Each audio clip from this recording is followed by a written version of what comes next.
This is actually a very famous chapter, and you're going to get to participate. I need you to talk back to me, to give me answers to the questions, because from this chapter we see several famous phrases. Can you help? You're allowed to talk in church. You're allowed to talk. Give me the answer here. The writing is on the... Have you heard that before? Do you know what that means? Here's the next one. Your number is up. It's a little bit, it wasn't quite there. Do you guys know that one? Have you ever heard that phrase? The number is up, right? All right, the third one here is you don't measure up. Have you heard these phrases before?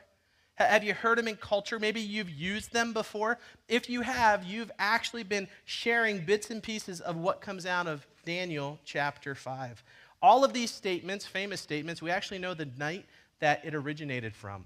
The night that these statements were given, the night that this was shared, was October 11th and 12th of 539 BC.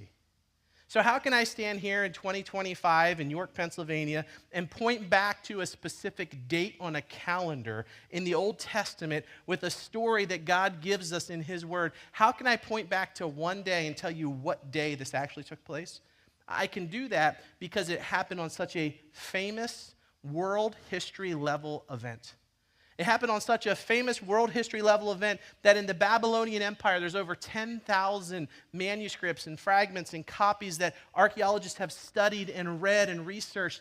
And this chapter we're going to read in Daniel is a chapter where we see why the Babylonian Empire fell.